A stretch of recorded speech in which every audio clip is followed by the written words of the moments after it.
let's start with the quarterbacks here. And look, I'll just lump them all together and you can talk about them. I have them ranked this way, and I don't think you would necessarily disagree. CJ, number one, again, because CJ is awesome. 20 35, 249, continues to throw with anticipation, with just ripping posts in the middle of the field with a ton of anticipation, time and time again. He didn't care. Number two for me is Anthony Richardson, but Anthony can't stay healthy. Got hit on what looked like a relatively innocuous play, but he landed hard on his throwing shoulder, and now he's going to be out 3 to 5 to 6 weeks. We don't know. It's not great in terms of his development. It's good that they have a backup quarterback in Gardner Minshew. And then finally, Bryce Young. And Bryce got better this week, but here's my takeaway. There are 2 to 3 plays every game that bite Bryce in the butt and come back to haunt this team. Had the interception to Hutchinson, that's just a great play by Hutchinson. Throw the ball in the dirt, maybe. Catch by a defensive end on a screen. He's so good. But the other throw you can't make. He either didn't see the flat defender or he underthrew it. Either way, it was a terrible throw, and that cost him as well. So, 3 touchdowns. Again, he's thrown with anticipation. Adam Thielen, I thought, did a great job of getting open, probably the best job so far this season. But talk about these quarterbacks as a whole, where they are developmentally and what you got going here. Yeah. And by the way, sorry, let me say quickly. Debo has your grades. You gave Stroud an A-, Richardson a B+, and Young a B. Yep. And I think Young is getting better.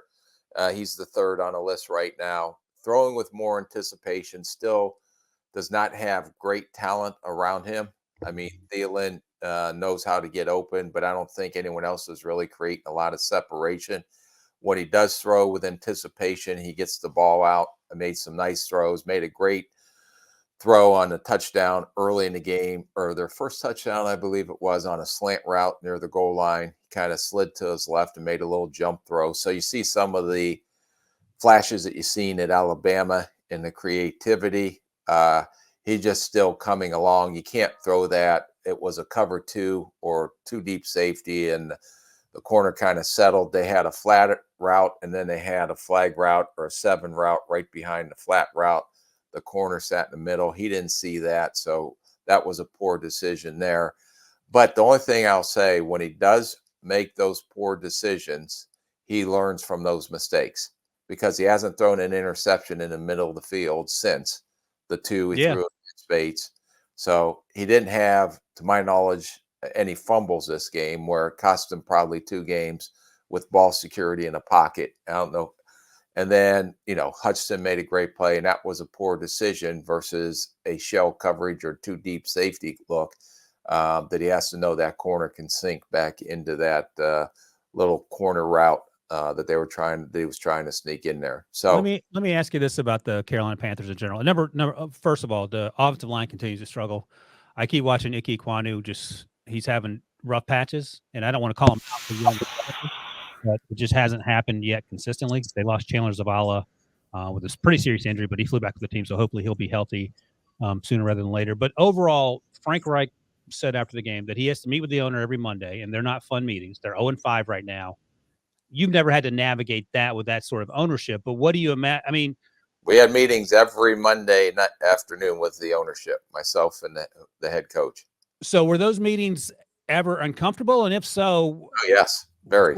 What is Frank Reich supposed to say? I guess is what I'm getting at. Like, we suck. I understand it, Mr. Tepper, but here's what we're going to do.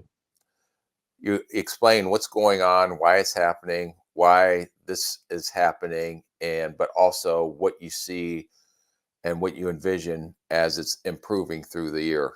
The one thing you want to make sure owners, which is tough to do, is because they're successful businessmen for a reason, is just have patience. It's coming, but it's taking longer, and it's going to take some time as we continue to build this roster.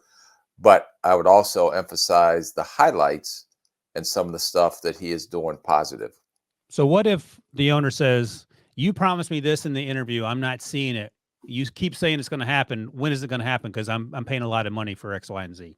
Yeah, well, yes, the owner has to be on board too, because I'm sure you had those conversations. Is that where we're at? This is where I envision us being. But Detroit was 1-6 for the last 2 years under Dan Campbell, but they were explaining their vision and how it was going to get better. And finally, It clicked in last year. It actually clicked in Dan Campbell's first year, where they won some games down the stretch, 4 out of 5, I believe. Yeah. Then it started out slow in his second year, 1-6, and then they had the incredible run at the end, almost got into the playoffs. This year, now it's in the third year of the program. Now look at where they're at and how they're playing ball right now. So it's not a quick fix. There's no pixie dust out there. You have to go through the growing pains. But the positive is that when you see mistakes being made, and let's say Bryce is making those mistakes, that is he, excuse me, Bless you. is he learning and growing from those mistakes? And I believe he is. Now he'll make a new mistake, but then let's see if he learns from that new Right. mistake. So those aren't fun meetings. Sometimes you have to make mistakes in order to grow from those mistakes. Yeah. Sounds like you got a list of things you got to say to make sure everyone's on the same page when things aren't in it. Now, you're not in the same box as the owner watching the game, or are you? No, I didn't. Not with the one ownership group I won't mention I was with. Other ownership group, no, I had my own box. Yeah. But I took a note every play. Right. Because I knew that more than likely I was going to get a call on Sunday nights. By the way, you mentioned Bryce not making the Jesse Bates mistakes that he made in that week 1 game. And Jesse Bates almost had an interception against CJ Stroud. CJ had 2 turnover-worthy plays. One was a batted ball at the line of scrimmage, I think by Bud Dupree, and the other one was thrown in the middle of the field. Look, he threw with anticipation because CJ always seems to, but Jesse drove on the ball and almost picked it off. And those are the first 2 times that I can remember off the top of my head where CJ almost got himself in trouble. Still hasn't had a turnover yet in the form of interception. So still doing great things. 0 sacks this week, 0 sacks last week. They got Titus Howard back there, their offensive tackle. That's great news. But I think you have to remain impressed with what he's doing. Hudson was back this week, wasn't he? Or no? I think so. I'll double check. But yeah, but the other thing too is what made CJ Stroud an A or an A- for me was that throw he made down the seam to get the game where at the end, I think there was a minute and some left in the fourth quarter, showing that he can take the offense down the field and then threw a beautiful seam route. I think it was to Dalton Schultz. Yeah. Yep. And did his part to help them win the game, but they ended up not winning in the end. Yeah, great route by Schultz on that. Where did Ritter come from this week? I haven't gone back and watched it, but I heard that he played pretty well. Yes, he did. He's great at home. Maybe that's the trick. You got to just tell him he's in Atlanta every day. Undefeated at home, defeated on the road. Defeated. That's right. I think he's 5-0 and 0-4 right now. And the other thing about Dalton Schultz, you mentioned he had that touchdown at the end there. They seemed not to be on the same page early. They're getting the connection going now. Yes, Tank Dell got hurt. He had a concussion on. It was a great throw by CJ, a bit underthrown, but it was on the run 20-something yards down the field, and it looked like Tank hit his head on that play. And I don't think he came back in the game, so we'll see where he's at. But a credit to that organization for what they're able to do, even though they did lose that game. And then finally, Anthony Richardson. I mean, you saw some of the misses with the lasers. You saw some of the connections with the lasers, and you saw he only ran the ball twice. They had 8 running plays, I think, called when he was on the field for the quarter and a half. 2 running plays. One was a quarterback draw, and one was the sort of option to the right where he got crunched. So it's not like they're running him 50 times a game. I just think it's unlucky.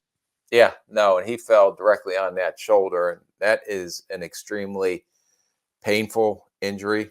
When you get that AC joint sprain, there's different levels, 1, 2, and 3. Sounds like if they put him on IR that it was a 3, and your collarbone here at your joint, your AC joint actually pops up. Ugh. It doesn't need surgically repaired, but it takes time, especially if you have a 3rd degree AC joint sprain. That'll take time to heal. And it is a very painful injury, especially for a quarterback on his throwing shoulder. Derek Carr 2 weeks ago tried to play through it. I don't think his was grade 3, but he couldn't throw the ball down the field. So they tried to create a game plan where he's going to hit a lot of shots underneath. And then last week he looked better because that has improved, but it wasn't. And they were playing the Patriots. Yes. And it's not as significant, I think, of an AC sprain as that we just saw Anthony Richardson take. So again, let's go back to the owners' meetings on Mondays, and they say, all right, this guy's been hurt 3 times in 4 games. What do we have to do differently? Well, the one thing I noticed is on that quarterback draw is he's not trying to truck through people. He Yeah, actually slid. that's a good call. And that was just an unfortunate accident the way he got tackled. That first thing to hit the ground was his shoulder. So all that weight went down on his shoulder. Um, but it's, is it a pattern because he wasn't hurt in college? I don't recall any durability issues. And is this just something that's just happening now? But I don't think it'll continue through his career. That's yet to be determined. Yeah, it sucks because it's exciting when he's on the field. But again, they do have Gardner Minshew, so that's certainly a pretty good backup plan. But it was fun to watch while those guys were out there. They're getting better. CJ's at the top, but Anthony and Bryce are improving each and every week, and hopefully AR5 gets back out there pretty soon.